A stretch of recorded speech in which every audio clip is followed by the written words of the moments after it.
What do you mean my quotes are dated? They're not dated. Everybody quotes that movie. Hi, I'm Gruffus. Welcome to Puppet Tabletop, and today we're going to be taking a look at Fort. I don't care what you think. I know for a fact people still quote Borat.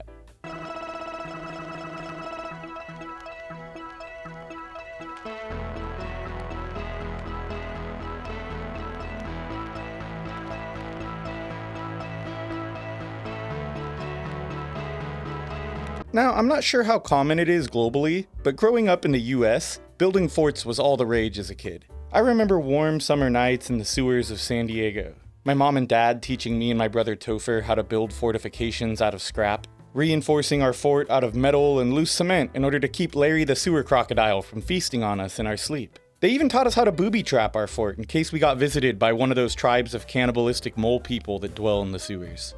Well, it wasn't until much later in life that I realized most people weren't raised by sewer rats. And most people didn't spend their childhood living in the sewers battling mole people. I guess most kids just built their forts out of wood, cardboard, and blankets. But regardless as to whether or not that was a childhood tradition you got to partake, Leader Games has got your back. In Fort, 2 to 4 players are each going to be gathering up a group of friends to help build the greatest fort the neighborhood has ever seen. At the beginning of each game, every player will pick one of 4 different faction boards, take its corresponding color tokens, and then grab the 2 best friend cards indicated on the back. You'll take all the kid cards and shuffle them into a deck called the Park deck. Then you'll reveal 3 cards from the deck, placing them in the park beneath the victory track. These are kids hanging out in the park that any player can recruit to help build their fort. Everyone then draws 8 cards from this park deck and picks 1 kid to add to their deck. You then pass all the remaining cards in your hand to the player on the left. This drafting step is basically repeated until everybody's drawn 8 cards. And you'll shuffle those 8 cards with your 2 best friend cards to form your starting deck. Everyone draws 5 cards and then the game begins proper. So, how does this game work? Well, on your turn you'll be picking one of the 5 cards from your hand to play in front of you. And each of these cards is made up of 2 primary parts. First, every card has a suit. There's 6 different suits in the game, and 1 wildcard suit. Second, each card has 1 or 2 actions listed on it. A public action and/or a private action.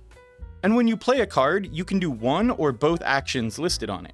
These include things like gaining resources, which in this game are pizza and toys, scoring victory points, and most importantly, upgrading your fort. Once you've finished resolving all of your actions, your opponents can then decide if they want to follow your public action. In order to do this, your opponents are going to have to play 1 card from their hand that matches the suit of the card that you've just played. If they do this, then they immediately get to take that public action.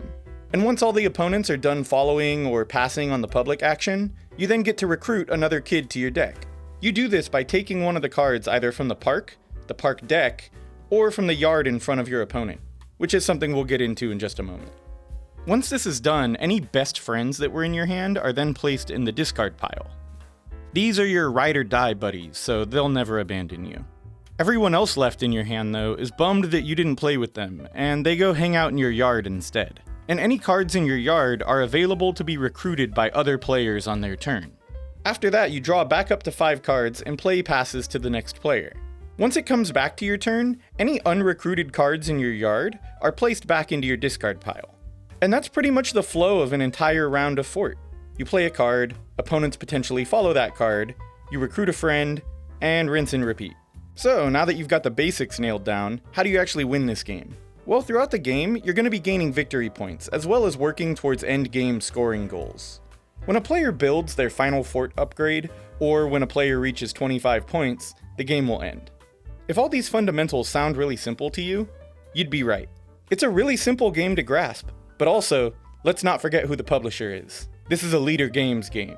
Anyone familiar with Leader Games will know that they don't really do simple. Even though Fort is their most accessible game, it still has a metric crap ton of strategy. I only listed a small number of the potential actions that you can actually take in this game. There's awesome player aids in the game that explain all of the actions, but if I went through each individual one in this video, I'd be here for a while. And wrestling is on tonight, so ain't nobody got time for that. Without going too deep, these actions add a bunch of different ways of interacting with the game. They can let you turn cards into permanent buffs that make your actions stronger, and they can help you manage your toys and pizza, even letting you expand your storage with a backpack, because who doesn't remember storing pizza in your backpack as a kid, right? And the last thing I'm going to cover is upgrading your fort. everyone has a handy dandy little fort tracker at the bottom of their player board. In order to level up your fort, you need to pay a cost made up of a combination of pizza and toys. And as your fort levels up, you gain access to perks and made up rules that give you new benefits and scoring conditions. Also, the higher your fort level, the more endgame points you get. And once one of those game-ending conditions is met, you move to game-end scoring. As with practically every board game out there, whoever has the most points is the winner. And that's it, Fort the rules. Yeah, you think that landed?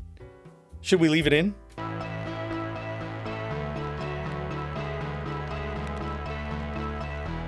So, what did I like about Fort? Well, I'd have to say the accessibility is a big one for me. When I refer to accessibility in board games, I'm referring to how easy it is to be picked up by non-experienced gamers.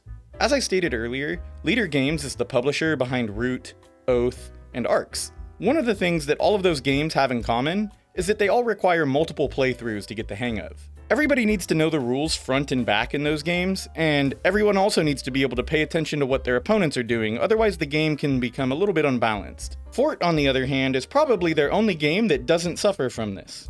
Anyone and their mother could pick this game up and have a legitimate shot at winning. But the game still has a lot of interesting decisions to be made for experienced players. I mean, that should be the case with pretty much any deck builder that has even a little bit of replayability, but still. Also, we gotta talk about this Kyle Farron art. I think he's tied with Weberson Santiago for my favorite board game artist of all time. He's just so dang good, and Fort is no exception. Another thing I really like about Fort is the component quality. The cards really feel high quality, and the chonky wooden bits are all painted and a really fun resource to manage. And the player boards themselves are dual layered, which is usually something you only find in deluxe editions of games. Considering the component quality alone, I feel like I really did get my money's worth here. And speaking of the production value, it's box time!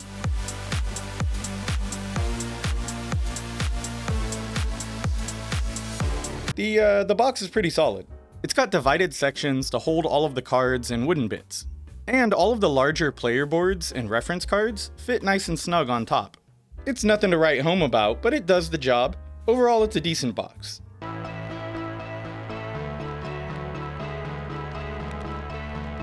So, what did I not like about Fort? Two things, actually. First, I feel like the game can be a bit unclear when it comes to finding the best path to victory. There are often times when playing where you have a few different options to score points on your turn. And because it's a bit hard to keep track of what everybody else is trying to do and go for on their turns, it can make it a little bit harder for you to decide what the best path for you is going to be. For a lot of people, that's not really an issue at all. I can already hear the voices going, "Boo-hoo, Gruffus, you have too many good options?" I know, it's a ridiculous thing to complain about, having too many different options for scoring points. But I personally like having a sense of confidence that I'm headed in the right direction when trying to score points in a competitive game. I'm not really good at improvising or shifting strategies on the fly, unless it's a co-op game. It's just a personal preference of mine. But hey, this is my list, so I'm gonna include it as a negative. The second thing I didn't care for too much is that I feel like the fact that we're all starting with different decks can lead to a minor imbalance right out of the gate sometimes. Most times you won't really notice it since everybody's drafting cards, so it helps balance things out a little bit. But sometimes a player will get the dream team right out of the gate and they just start snowballing from there. Like I mentioned though, it usually doesn't stand out much, but it has happened from time to time, so I'm adding it to the negatives. But besides those two things, I really don't have much to complain about with Fort.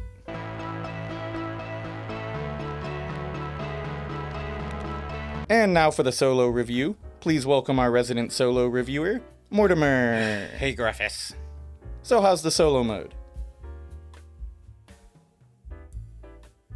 There isn't one. Thank you, Mortimer.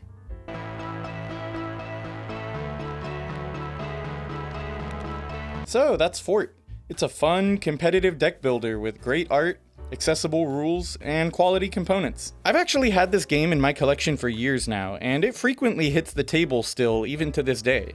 So, even given my disdain for improvising strategy in competitive games, I still really enjoy Fort, and it's definitely going to be staying in my collection for years to come.